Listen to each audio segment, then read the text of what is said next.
I got Grace Class Style, Finesse, and Debonair. That's from an old Beastie Boys song. So we got a re-release from TLV LV-42C, and I think the C means this funky retro-ish brown. I had no idea what that text means other than it's 1/64 scale. And there's no date on these boxes, which doesn't really help set the value of things, but all I can tell you is it was like $25 in 2025 money. But it's an old casting, so you can't expect too much from something put out a long time ago. I already took it out, I inspected it. You want to let diecast models breathe. Something about the mix of metals, it very often leads to paint rash.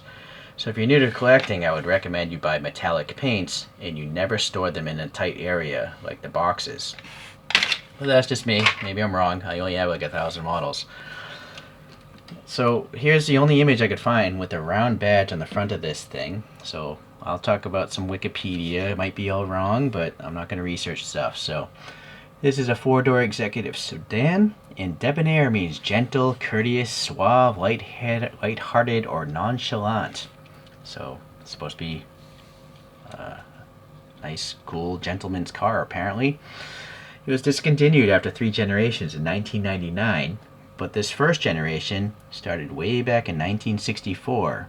And actually, that first generation, this whole boxy style, lasted up until 1986. So over 22 years, this first generation, there was over 21,000 of these things made, primarily for the Japanese market. I never even heard of it if it wasn't for the fact that TLV made this model. So that's one advantage of this brand. They make random cars that Westerners are unaware of. Alright, so it's got these funky L-shaped taillights, and maybe you can guess what the styling of this car was based off of. If you don't know, it's the 1960s Lincoln Continental. I mean, that drawing looks like pretty much like a Continental, right? But it's a smaller vehicle. It's not as big as the barge that was a Lincoln Continental in the 60s. So it was considered a compact vehicle, fitting just under the Japanese government dimensions for that class of vehicle for tax reasons. It was one of the first Japanese luxury sedans, competing with the Prince Gloria, the Isuzu Bellet, and the Toyota Crown, and the Nissan Cedric. And the 2 to 2.6 liter engine would make between 100 and 130 horsepower. I don't know if that was an inline 6. I don't know. Alright, so that's all I care to learn about this car. 4-speed manual or 3-speed automatic transmission. What's going on there? Fingerprint? When was this first made? Oh boy. This thing was first copywritten in 2006. So we're talking almost 2 decades ago this thing was designed. So I'm gonna try to take it easy on the brand. But if you're new to my channel, just watch my TLV playlist, and I rag on this brand day and night. It's like one of my favorite pastimes, because compared to modern brands, it's just, they're not good at all. Press fit together, that's not great. You can't modify it.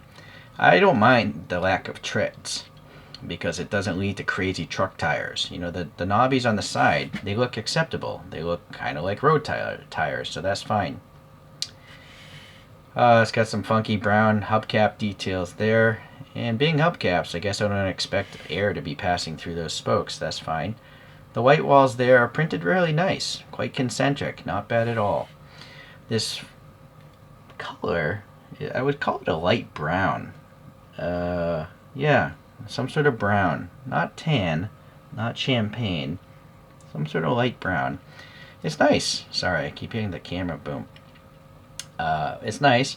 A little bit of orange peel. I guess it's acceptable. The silver trim painted on looks pretty decent as well. And then it says debonair there.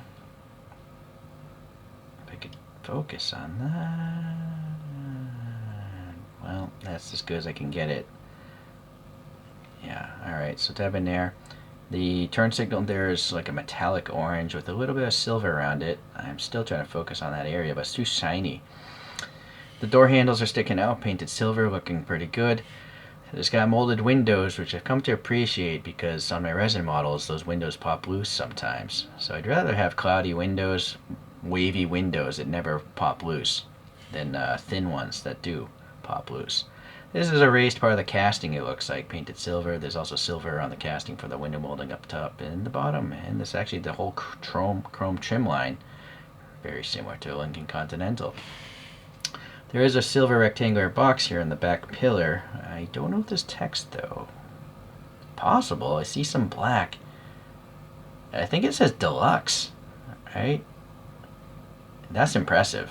Look at how big my thumb looks compared to how small that text is, or compared to the tip of a toothpick meant to go between your gappy teeth, right? So that's impressively printed, actually. There's some sort of bullet-like bulge with some sort of reflector, I assume, on this car, and it is red on the rear view photo I pulled up, so that looks nice. Does this have suspension? Yeah, I guess these older TLVs have some suspension in there. Not a fan of just a plain white license plate. I almost feel like it'd be better out without the license plate, but I guess you can add a license plate. In fact, I will later. Here's that round badge of the Mitsubishi in gold, apparently. The grille texture seems alright, except for there's a little bit of brown or something, maybe some extra paint.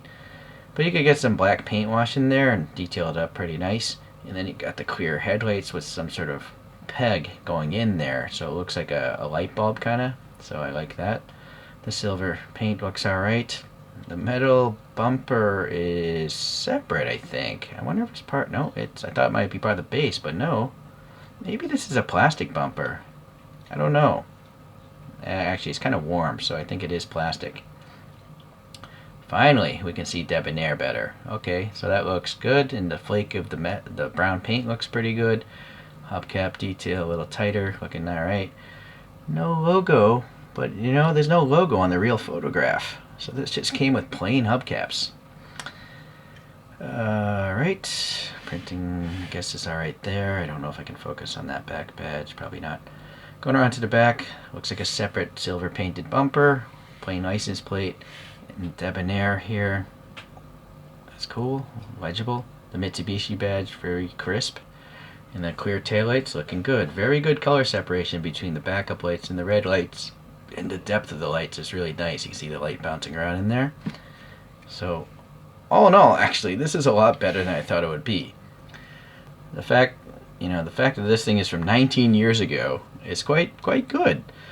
I assume this is supposed to be maybe the fuel filler door, so that is just a print, you know. I don't know why I think they could have easily molded, or why would that be in the inset of the trunk?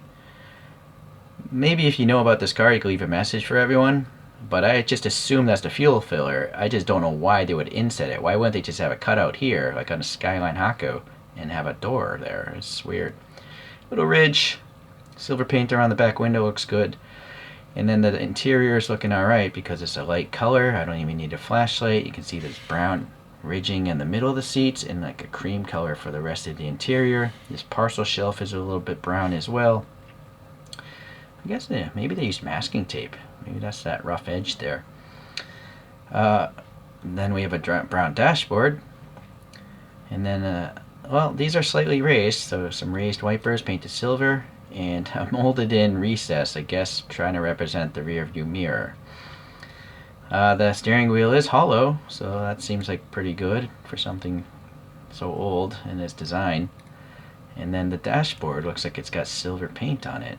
I am going to need the flashlight, I guess.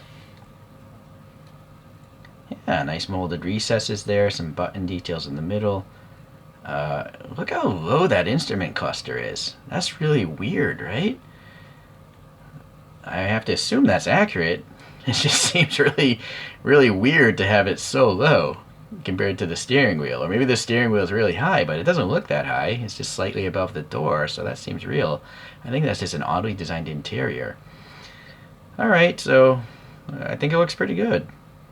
Even the floor is painted brown. It's not black like the bottom of the casting. The roof is pretty smooth. The trunk's got the orange peel. Nice venting in front of the windshield. Alright, so we're just going to look at some TLVs here.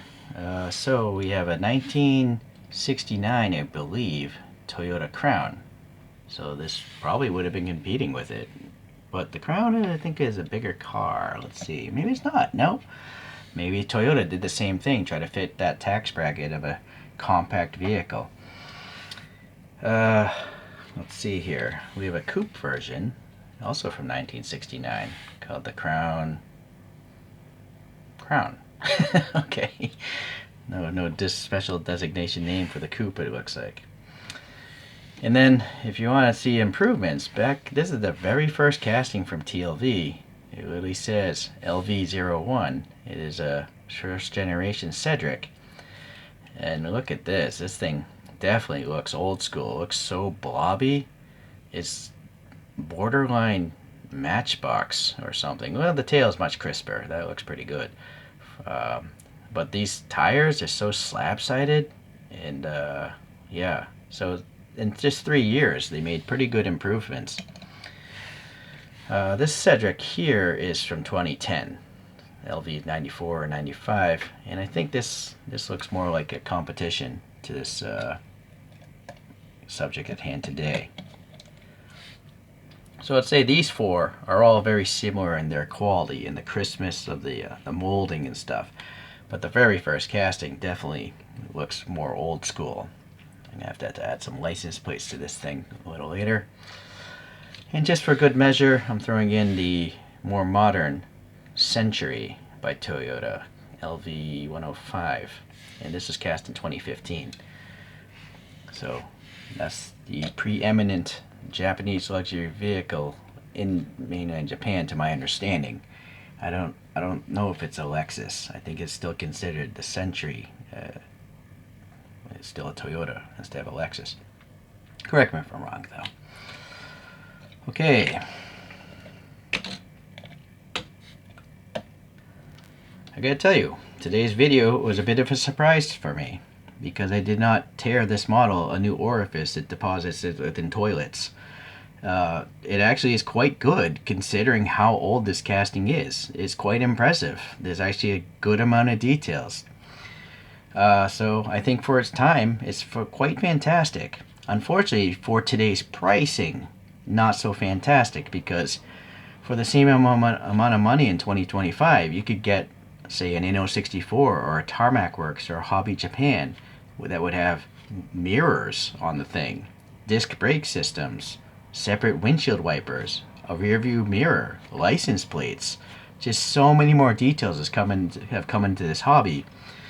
And TLV just seems to, look back at their old castings, regurgitate stuff, and their newer castings, they don't compete either with modern Chinese brands, even though the Chinese brands very often might be shady and unlicensed. So just keep that in mind if you're new to collecting.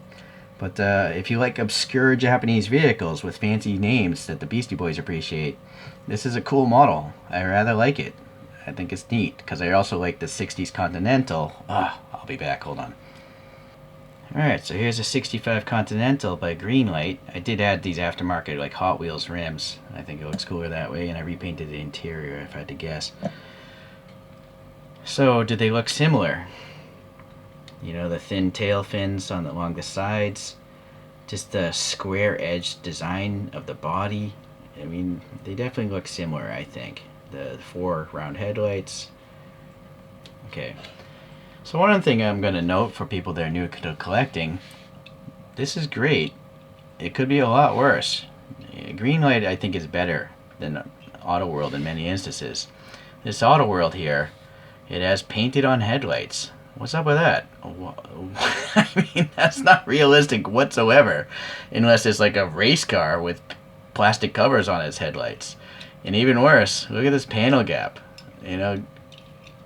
American brands are the worst brands for collecting, in my opinion, if you want something to look realistic, because they're trying to make toys. They're not trying to make scale models. They're trying to make toys. Where TLV is trying to make a scale model, and I think it just looks crisper and more detailed and doesn't have giant gaps in the thing, right?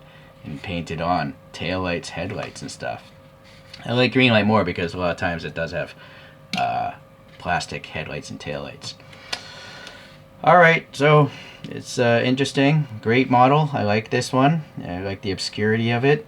And yeah, if they come out with new castings, hopefully of interest, I'll pick them up. It's just that they don't really release too many new things that I want to buy. They may release the Lamborghinis and the Ferraris, but again, you buy a Chinese brand, they'll actually look realistic and not have giant panel gaps and weird opening panels or giant side vents with no black paint in them. You know, so TLV skips a lot of stuff the Chinese don't. All right, thanks for watching. We'll see you the next time around. All right, bye.